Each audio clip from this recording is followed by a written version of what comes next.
Hey, come here, come here. Give it up for this guy. Come on.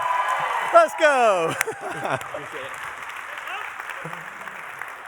I mean, I could do that with all the band, but we hear them every week, and then he just jumps up from behind. I can't just play piano, I can rap too. Okay, whatever.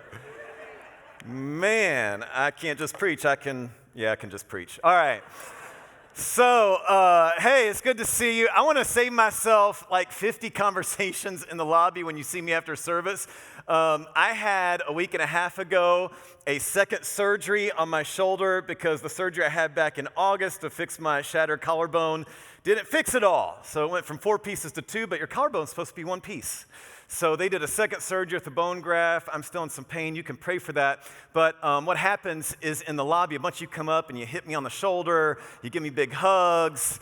And I'm a physical touch person. Like, I'll hug all y'all after service. I would love that. But I'm going to have my sling on, so we'll do a little side hug, okay? So when you see me in a sling, don't think, did Carl just trip on his way down the hallway to the lobby? I made it. It's just I got to protect myself, but you can pray for that.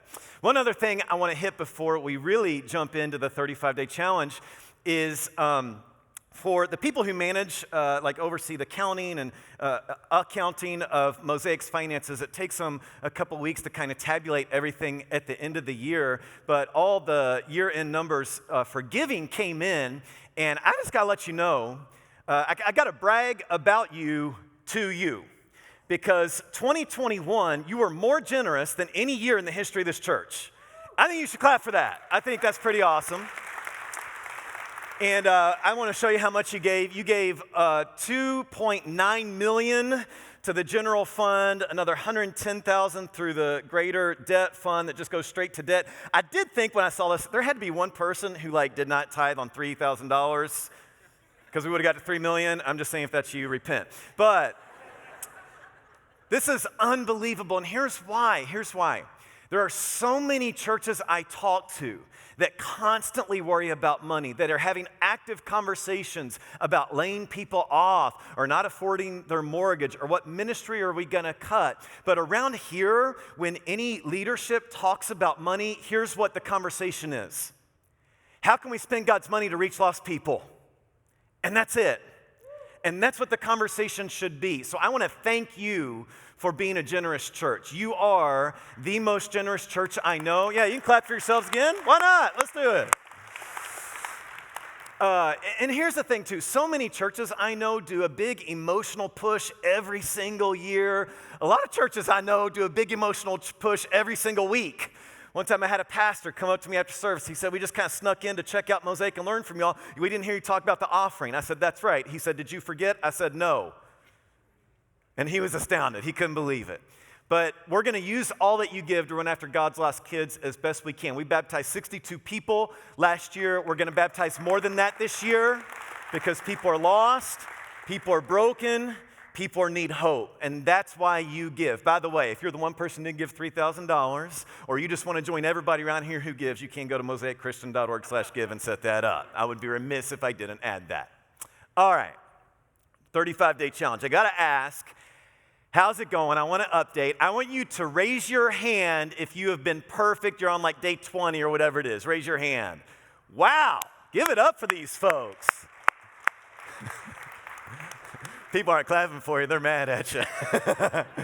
Okay, this is a no-shame place, right? Safe place. How many of you are on day 0 through 5? Raise your hand right now. Okay. Hey, we're going to clap for you. I can't really clap because my shoulder hurts. We're clapping for you as well because we are excited because there's that voice, right, that says, oh, I messed up. I'll just quit. This is too much. This is stupid. I'll just do something else. I'll admit I'm only on day 10 today. And I want to blame it on my surgery. It's not because my surgery. It's not. I was doing really good. I was really tracking. And then the night before I had the surgery, we went out to eat to a nice restaurant with my parents and some other friends. And so I scout. And so my thing, and I wasn't going to tell you at first, but whatever. My thing was, for multiple different reasons, I wasn't going to eat any gluten during this whole challenge. And that's a big sacrifice for me. So I go out to eat, and I scour the menu. I find a dish that doesn't have gluten. Okay, that's what I'm going to get. And then I just kind of order some random appetizers for the table, including these bacon caramelized bao buns. Oh, and I didn't think. And so I grabbed the bao bun, I took a big bite, and I was in heaven, and then I was in hell. Because without thinking, I had messed up my challenge. I was literally sick to my stomach. Didn't matter, because I was confined to a recliner in a bed for like 3 days straight anyway. But I'm on day 10, and I'm going to get this thing. So if you are behind me, if you even messed up yesterday, we're going to crush this. We're going to get it. And if you don't know what we're talking about, we're doing this thing as a church called the 35-Day Challenge. And we want you to join us. We want you to download this app. You just search 35-Day Challenge and join us doing a series of 5 things every single day for 35 days. And we're not doing this to earn grace with God. You can't do that. The way we say it is we're not trying, we're training. We can't try to be good enough with God. That just happens through Jesus' death on the cross. But we are training. We are training ourselves to live the life Jesus calls us to so we can experience the freedom he promises. Because Jesus says, look at it, that our heart, soul, mind, and strength are interconnected. You can't separate these things, which is what I and what you often try to do. I'll just get physically healthy. I'll just get emotionally healthy. No, they all interact. And Jesus says the way we love God is with all this. And the way we live, the way we experience life, how Jesus wants us to, is with all this. So, we're doing 5 practices that help us with these things every day for 5 weeks. By the way, I want to tell you something. If you finish the 35-day challenge, you go 35 days in a row doing this, you will get a free 35-day challenge t-shirt to wear with pride around this place. We can all pat you on the back and be proud of you, and you can wear it wherever you go and be proud of yourself. It's for anybody who finishes, and we're going to keep them in stock because I know some of you aren't going to finish till 3 months from now, and that's okay. We'll have them available in the lobby. We'll announce that, when 5 weeks is up. But no matter when you finish, we have a t-shirt with your name on it. Don't give up. We want you to wear it with pride the day that you finish this. Now, out of curiosity, I'm going to put the 5 things up here. I am curious, by show of hands, which one of these you would say is the most difficult for you to practice each day, all right? So just, and you can look around and see what other people say. So if the 15 minutes of physical activity is the hardest for you every day, raise your hand right now, okay? Yeah, just keep them up. Let's look around, all right? Good amount of you, good job, all right. How many of you would say Bible reading is the most difficult for you? Okay, fair amount. How many would say the guided prayer? Writing those 3 things down, okay? What's next? Sacrifice. Okay, good amount of hands. Yep. The number one thing I've heard coming in that people are sacrificing is social media, but I've heard alcohol, social media, gluten, all kinds of stuff.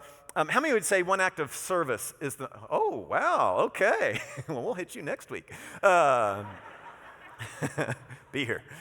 I do need to address some questions that I personally keep getting. People are texting me, asking me these same 3 questions over and over, so I just need to put it out there and buckle up. Multiple people have asked this question: does sex count as physical activity? Had multiple other people ask, does sex count as service? And then I've had multiple moms of toddlers ask, can I just check this one off for the 17,000 things I do already every single day? And here's my answer. I'm not answering. That's between you and the Lord. You figure it out. I'm not policing any of that stuff I just mentioned. I got to admit, though, when I look at this every day, the most difficult for one for me consistently is the prayer one. And here's why it is for me, is when I look at the other 4, they're just kind of gridded out things, right? Like just kind of put your head down, make it happen. But the prayer one is when I actually have to soften up, slow down, take a breath, and reflect. Because the prompt asks these 3 questions. What are you thankful for? What do you need from God? What does someone else need from God? And those are penetrating questions. Those are big questions. So today, we're going to dig into this prayer thing. I want to say up front, I think I've recommended this book before. My favorite resource when it comes to prayer is Philip Yancey's book, Prayer, Does It Make Any Difference? It's an honest look at hard questions about prayer. I love it because he's not trite, but he does make you want to devote yourself more to prayer. So if you are a reader, if you do Audible, I would really encourage you to check this book out during your drive or whatever. But prayer is hard. We hear about whenever there's a tragedy, right? People post their thoughts and prayers, right? Whenever there's a tragedy, which kind of makes me think of this. Very helpful. Another thing people do is the hashtag pray for blank. And I don't know how effective this is. I wonder if Jesus is like, yeah, I'll definitely get to that. Hashtag pray for whatever that is. But whether it's thoughts and prayers or hashtag pray for the next tragedy, prayer is inescapable in our culture. People pray. We do it when we hurt. We do it when we're in an unknown situation. We do it when we're confused. The problem often is it feels weird. And it seems like we don't know what we're doing. And I've preached sermons before on how to pray. This isn't going to really be that. Today I just want to focus on the fact that we should pray. I want to show you our scripture today. Look at Luke chapter 5. We'll start with the highlighted part. It says, "But Jesus often withdrew to the wilderness for prayer." Jesus often withdrew to the wilderness for prayer. And this word, I was going to use just this verse, but the word "but" caught my attention. Like, okay, well, what's the but? What is this in contrast to? Let's read it. "The report of his power spread even faster, and vast crowds came to hear him preach and to be healed. But Jesus often withdrew to the wilderness for prayer." Now, when I read this highlighted part, I think if I'm Jesus' PR person and he starts to do this, I say, no, don't go to the wilderness. Don't go off by yourself. Stay here. You got crowds. You're getting more notoriety. Post this on your story. This is good stuff, Jesus. But Jesus often withdrew the wilderness for prayer. If I'm Jesus' mission organizer, I say, Jesus, we're here for people. You came to seek and save the lost. The lost are coming to you. You can't neglect them. I mean, look at these people. Have compassion. But Jesus often withdrew to the wilderness for prayer. If I'm one of Jesus' disciples and I'm just one of those tender-hearted type of people, I'd say, Jesus, honestly, it's kind of rude for you to leave when all these people came out to be healed and just get attention from you. But Jesus often withdrew to the wilderness for prayer. This is who Jesus was. This is what Jesus did. Look, he did this all the time. After sending them home, he went up into the hills by himself to pray. Before daybreak the next morning, Jesus got up early and went out to an isolated place to pray. One day soon afterward, Jesus went up on a mountain to pray, and he prayed to God all night. Now, I don't get this last one especially, this last phrase, and here's why, because I've had an experience that reminds me of this.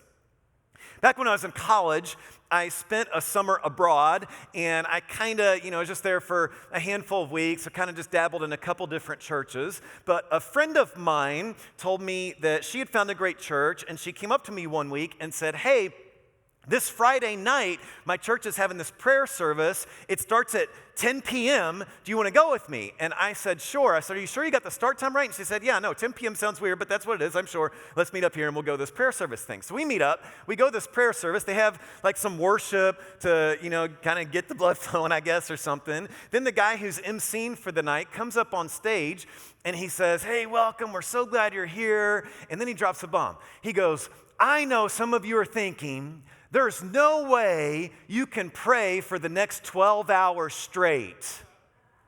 But he says, "You can do it." And I turn this girl with eyes wide, and she looks at me with eyes wide, and she just mouths the words, "I didn't know." And so we did what you would do. We prayed for about 15 minutes, and then we skirted out, went home, went to bed. But that church was emulating what Jesus did because Jesus prayed all night. And here's the point. He prayed all the time. Jesus was devoted to prayer. If we're going to live like Jesus, we must be people of prayer. Now, I will admit there was something different about the way Jesus prayed. One time, I think it's Luke chapter 11, Jesus' disciples come to him and say, "Lord, teach us to pray."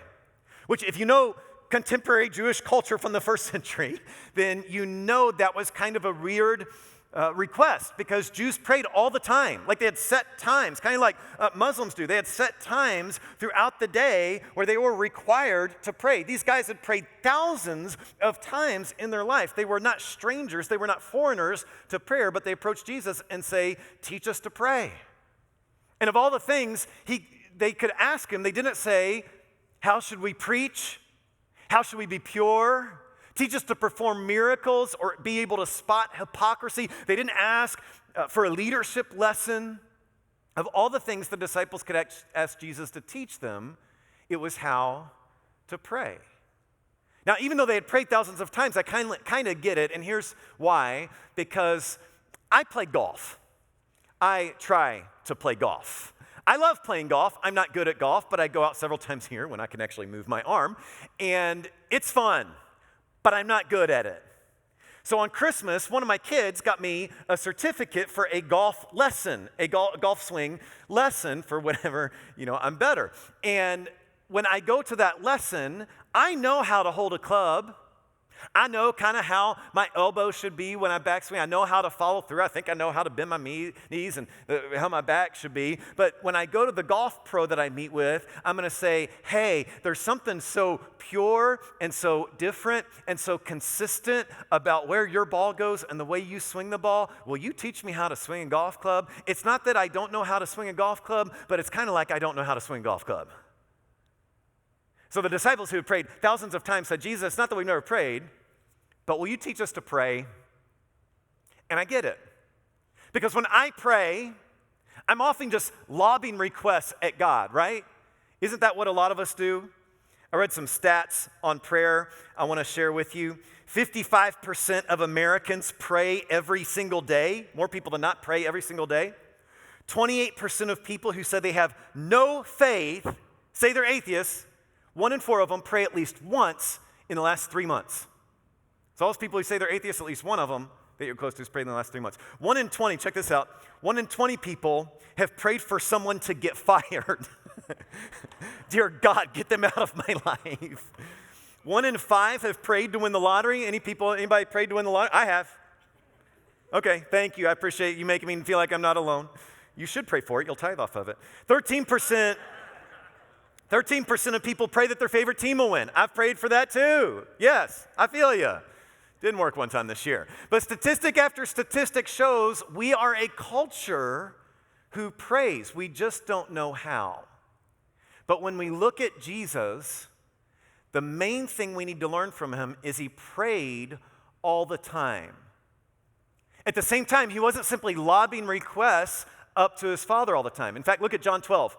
This is when he's approaching his arrest and crucifixion. My soul is deeply troubled. That's an understatement. And he asked the people he's with, should I pray? Father, save me from this hour? No. This is the very reason I came.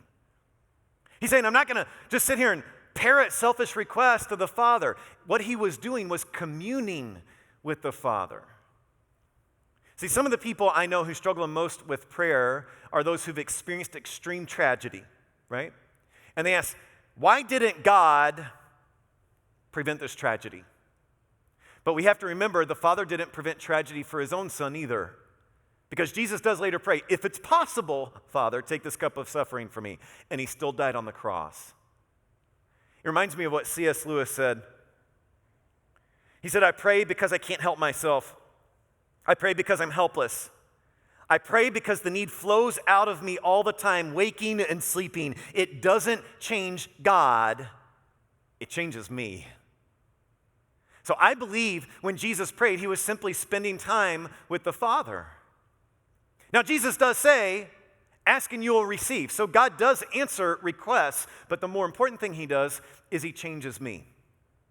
I want to show you 3 quotes from the Philip Yancey book that I think kind of sum up this book really well. He said, Jesus valued prayer enough to spend many hours at the task. If I had to answer the question, why pray, in one sentence, it would be, because Jesus did. That's good. That one takes out a lot of the objections, right? Like, what about this, or what if that, or I don't understand. It just takes it out. I pray because Jesus did. That's it. And to drive it home further, to discount prayer, To conclude that it does not matter means to view Jesus as deluded. So he says the main purpose of prayer is not to make life easier, nor to gain magical powers, but to know God. I love that. And that's why I love the 3 prompts that we have in this 35-day challenge. Why I like the order they're in, because it both begins and ends not focused on me, right? The first question says, what are you thankful for? What are you thankful for? I've been doing some research on gratitude, and it's just astounding. When you practice gratitude, grateful people sleep better. They had people just write down before they went to bed something they're grateful for, and they track their sleep, and they know for a fact people who do that get better sleep. Gratitude increases mental strength. Another study they did is they did the same thing with soldiers returning from war, and they experienced less PTSD than soldiers who did not practice gratitude. Gratitude leads to physical fitness. Gratitude is related to exercising more, which is just what we say, right? Heart, soul, mind, strength. It's all interconnected. You can't separate it. And one compilation of studies said research has shown that teenagers and adults who feel grateful more often than others are happier, get better grades, have better friendships, they sleep better, have more energy, have fewer illnesses, and less pain. Basically, gratitude's the answer to life. That's what it seems to say. So when I read that, I thought, okay, that's interesting, but is it what the causation correlation thing? Is it just like, well, if you just happen to be more grateful than you happen to have all those things? So there was a guy who wanted to find out. He's a professor at the University of Cal, Dr. Robert Emmons, and he wanted to see, is it just that happy people are more grateful and you can't really change it? So he became the world's foremost researcher on gratitude. And here's what he's found. All his research points to the exact same conclusion. It is not circumstances that produce gratitude and then leads to all those things like better life. It is gratitude in any circumstance that leads to all those benefits. And the article, actually, it wasn't a Christian article, but it quoted this old Benedictine monk who wrote this. It is not joy that makes us grateful, it is gratitude that makes us joyful. And all these studies weren't going out to find people who are already grateful. They asked people, practice being grateful, and the byproduct was all these good things. So it's not you're a grateful person or you're not. That's not just how you were born. It's do you practice being grateful? If so, all of these benefits, the research shows, are available to you. It's why Paul said, before any of those studies were ever done, always be joyful, which sounds kind of like, okay, well, how do I do that? Never stop praying. Okay, how do I pray? Be thankful in all circumstances, for this is God's will. If anybody's asked, I need to know God's will for my life, here it is. Be joyful. You'll be grateful, and you'll have many benefits come to that. Jesus often withdrew to the wilderness for prayer, and when he did that, he had to be doing this very thing. So when you do the challenge, when you get out the app tomorrow morning, this afternoon, when you get to that prayer part, slow down and think of something you're genuinely grateful for, not just to thank your Creator and Savior, but because of the benefits it'll give you. I also like the first part of that prompt because it focuses on God first, right? When Jesus introduces the Lord's Prayer, he starts with, Our Father in heaven, holy is your name, meaning we start prayer focused not on us, not on my wants and desires, but on God, and that rightly puts me in my rightful place as his servant. And so the order of this is really helpful because we could put God in his place, and then we ask, what do you need from God? And I like that they included the word need. This cuts through a lot of the BS real quick, doesn't it? Because if I'm honest, there are 2 prayers that Christians pray that really get on my nerves. And it's not even that you would win with your team. It's not that you would win the lottery. One prayer that gets on my nerves goes like this. God, be here. God, be with them. Here's my beef with it. I've studied the Bible. I know it pretty good. God's everywhere. Like, we don't live in Old Testament times where there was a temple, and even then, anyway, they said the temple, no building can control God's presence, and the New Testament says we're God's temple, so wherever you go, that's where God's presence and God's temple is. So to pray, God be here, God be with me, be with him, be with my kids, be with us on that trip, be with her in that hard conversation. I think God's sitting in heaven saying, don't you have anything harder to ask me, anything bolder to ask than that? You might as well pray, God, please give us oxygen today. He's going to say, okay, done. Here's my second prayer that I don't like. It's prayed at mealtime. You'll go to Chick-fil-A with your boys. You'll get a large fry. You'll get a big old milkshake. You'll get a large Coke that you're going to get multiple refills on. You got the 12-count nugget because that's the best meal to get with the sriracha sauce because that's the best sauce to get with it. And then one of you says, as you should, let's pray for this meal. You should always pray for your meal. Thank God for that. But then these words spill out of your mouth. God, bless this food to the nourishment of our bodies. What are you talking about? Like, you can pray that. I just want you to understand you are praying for a divine miracle from the heavens to turn this into the caloric value that broccoli and carrots have. Like, pray before your meal, but just say, God, we love Chick-fil-A. It's awesome. Thanks. Carl, are you criticizing people's prayers? Yes. Because the number one thing Jesus rails against is people being fake. He wants you to be real, and he would rather you be honest with him no matter what you have to say than fake with him no matter what you think you have to say that's going to impress him. So be real with God in your prayers. And when somebody says, bless this food and the nourishment of our bodies, just compliment their faith. Like, I am aspiring to have great faith like you one day. But to go back to the prompt. Then session over. For now, I'll come back to it. What do you need from God? See, when Jesus teaches his disciples, he says, give us this day our daily bread. Give us food today. God, give us what we need today. In his book, Philip Yancey said this, prosperity may dilute prayer too. In my travels, I have noticed that Christians in developing countries spend less time pondering the effectiveness of prayer and more time actually praying. And you know that's true. Because the time in your life when you prayed the hardest was when you had nowhere else to go. It's why in our country, even the majority of atheists say they pray. Why? Because when you are in the waiting room for a life-saving surgery, you pray. It's just true. So what do you need from God? And think about this question. Not what do you want? Not what would be nice, not what do other people have that you're jealous of. This question goes a layer deeper and says, what do you need? See, we often pray, God, help my marriage. Okay.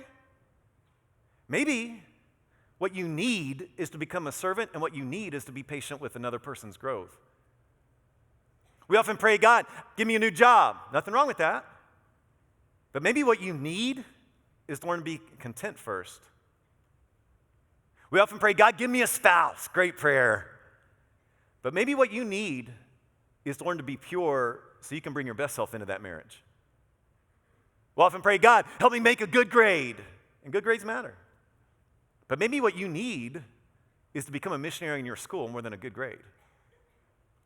See, this is a piercing question. What do you need?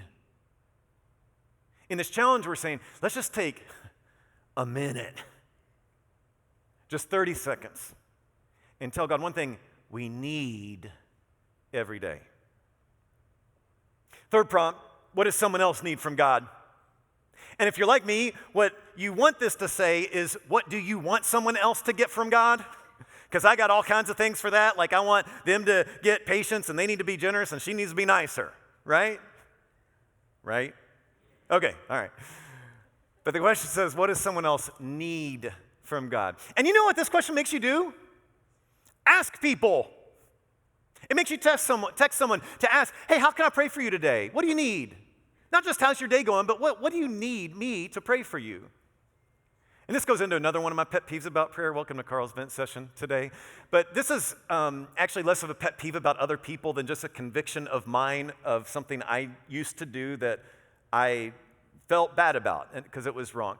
Evangelical Christians are often too quick to say, I'll be praying for you. That's a big promise. And that's more than just, I'll pray for you one time, or if it comes to mind, I'll pray for you. I'll be praying for you is a big promise. And if someone tells me they'll be praying for me, I take that to heart. Like, that's a big boost of encouragement. That matters. So we need to be careful with our words. Because if I'm honest with myself, when I used to say, I'll be praying for you, what I'm actually trying to do is score points of compassion with them without actually doing any work to accomplish it. Because then I probably wouldn't follow through because I'd just forget. And I was trying to be nice, and the motive was actually good, but it was actually a lie. And I'm just talking me. You don't have to be convicted. This is Carl.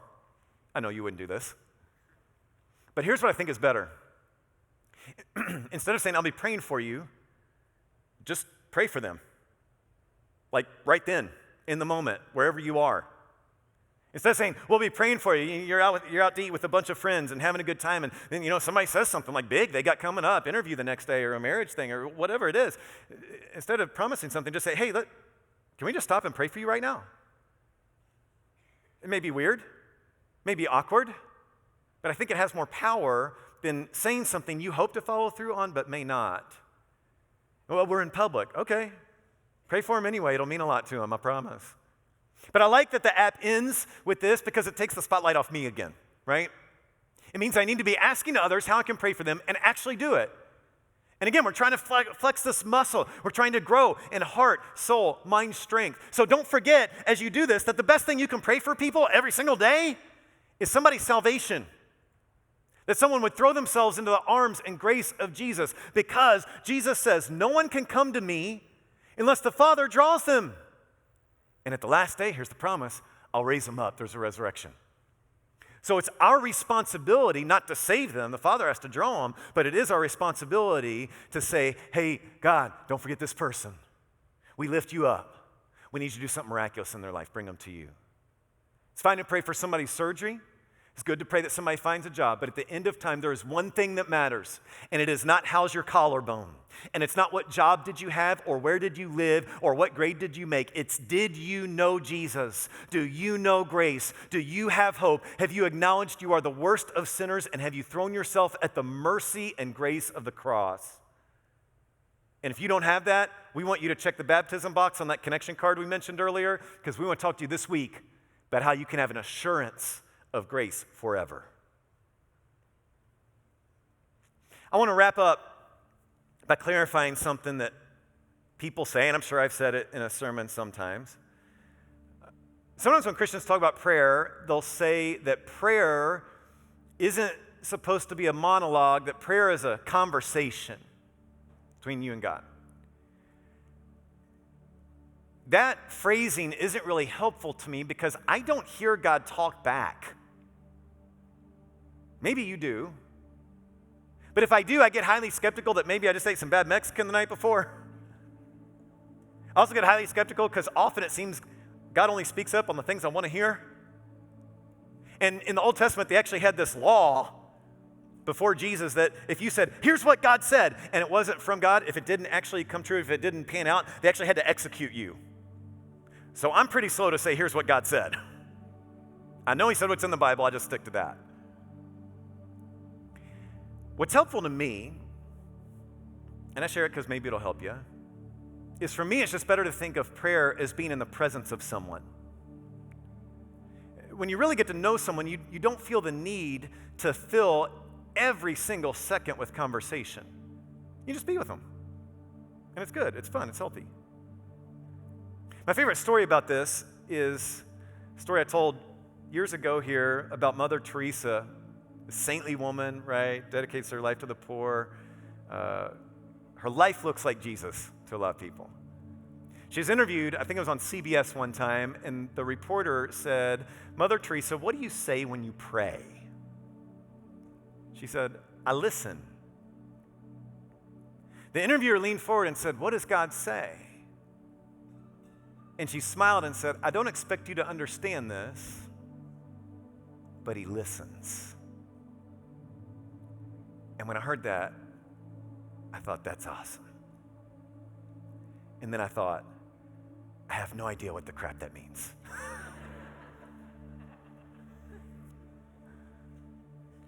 But I'd heard this story years before and not long after I had an experience that shed some light on it.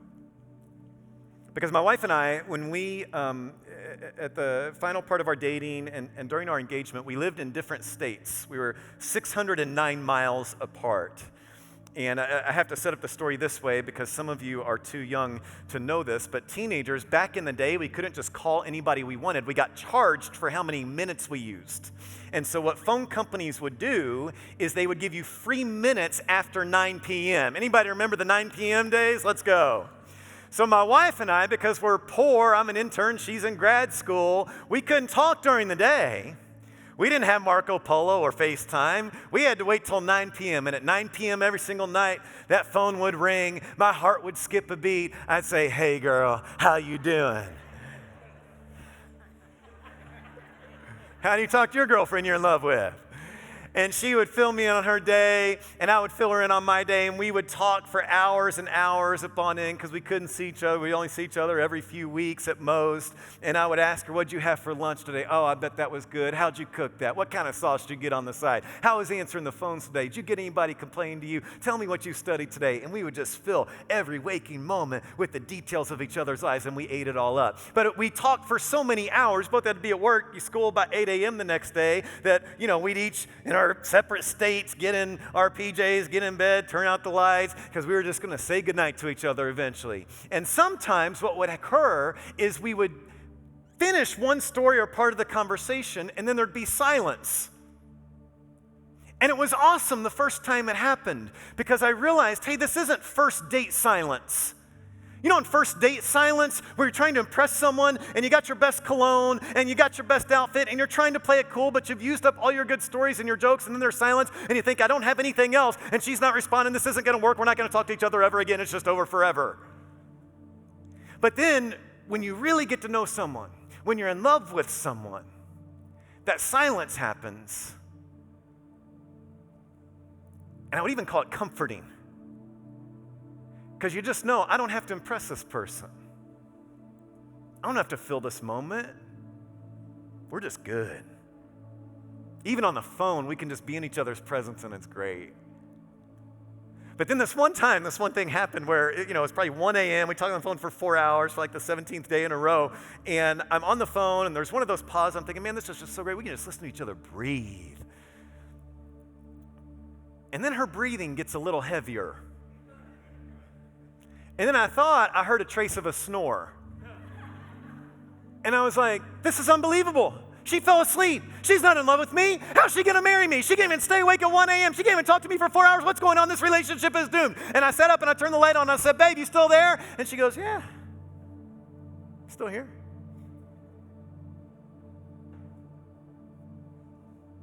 And here's what I know. There are moments in my life where the doubt is so thick, where the pain is a curse that won't go away, where the sin is so fresh. I don't know what to say to God. And I just find myself saying, God, are you still there?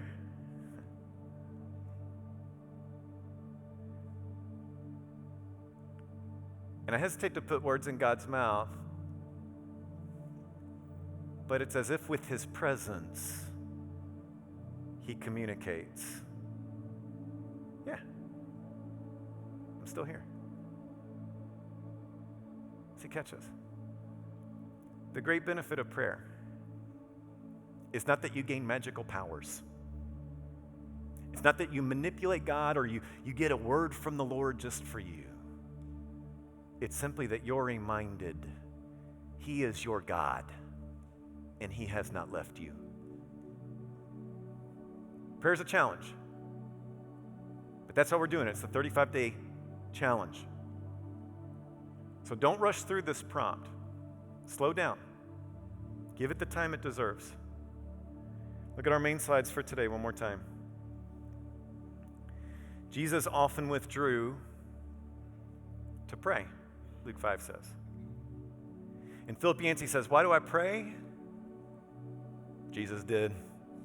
That's all I got. That's my answer. And my purpose is simply to know God. Jesus often withdrew to pray. I pray because Jesus did, and my purpose is to know God. So right now, I want you to get out your phone.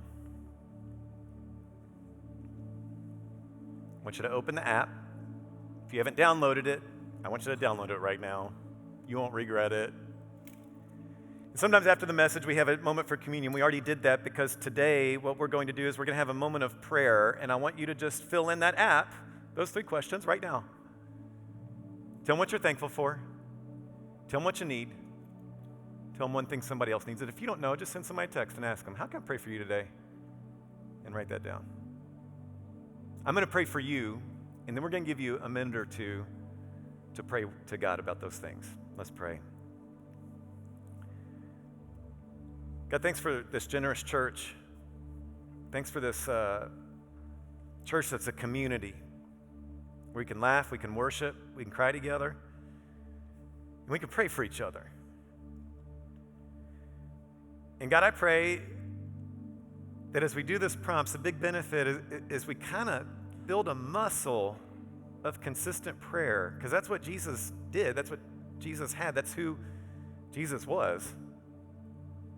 And God, we want to be like Jesus. So God, will you meet us? We don't need a miracle. We don't need a word. We just need your presence. So we meet us as we pray to you right now. Amen.